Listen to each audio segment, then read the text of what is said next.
E aí, primatinha do primeiro ano, vamos para nossa parte que a gente chama de tarefa.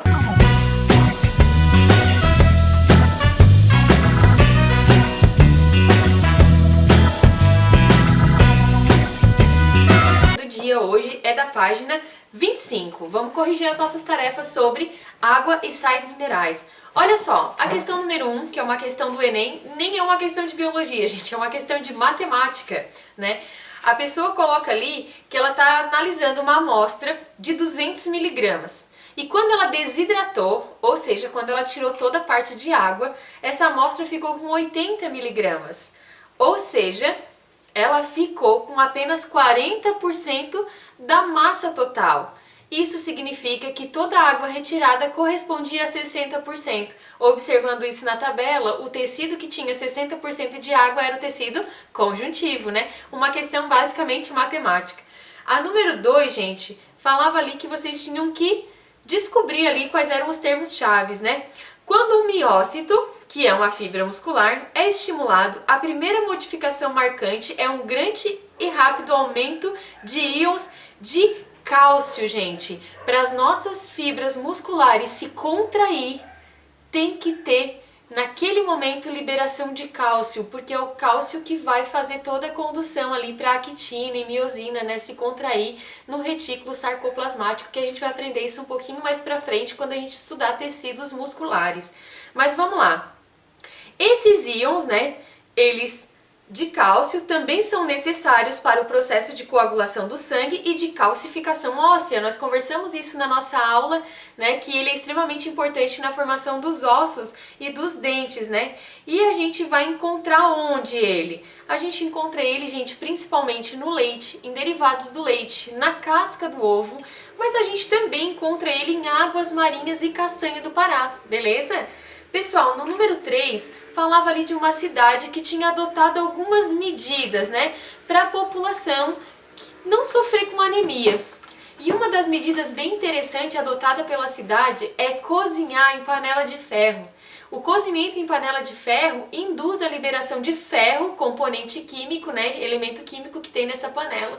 E isso faz com que previna a anemia, visto que ferro, né, ajuda na composição de hemoglobina, que é uma proteína necessária para a formação das hemácias, né, que são células do nosso sangue que carregam o nosso oxigênio, né. Mas como que eu posso prevenir a anemia também? Eu posso prevenir a anemia tendo uma boa alimentação, rica em ferro, né? Consumir bastante feijão, beterraba, vegetais, né? Onde as folhas, né, são de verde escuro, como couve. E qual medida seria interessante para casos como bócio, né, inchaço no pescoço? A gente fazer consumo de sal iodado, porque se tem iodo, tem produção aí de hormônio, né, na tireoide, né, o T3, tiroxina. A número 4 pediu o seguinte, que moléculas são necessárias para a constituição de ATP, que é uma molécula ali que representa a energia no nosso organismo. A energia no nosso organismo está na forma de ATP, clorofila e hemoglobina. Vamos já matar a primeira. ATP significa trifosfato de adenosina. Trifosfato, e tem o P ali de fosfato, né? Então primeiro eu preciso de fósforo. Clorofila, para ter clorofila eu preciso de magnésio e para ter hemoglobina eu preciso de ferro, né? Número 5, falava um pouquinho sobre o magnésio, né, que é um dos componentes da clorofila, só que o magnésio ele não é importante somente para a produção de clorofila, que é o pigmento verde, né, presente nas plantas, que é super importante no processo de fotossíntese, porque ele consegue fazer a retenção da luz solar.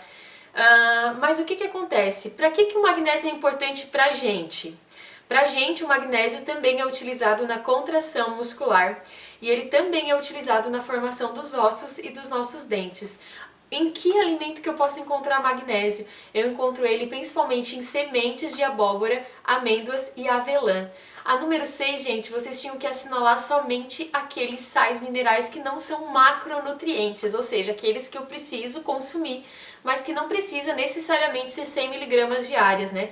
Então, o ferro e o zinco são microminerais, o flúor e o iodo são microminerais, o cobre e o manganês são microminerais. Eu espero ter retirado um pouco das dúvidas de vocês e ter fixado um pouquinho mais esse nosso conteúdo, né, sobre sais minerais e água, né? Acho que tô deixando vocês com labirintite, né, de fazer assim, ó, com a cadeira. Mas a Pro tá se acostumando a ser uma youtuber. Um beijo no coração de vocês, meus primatinhas.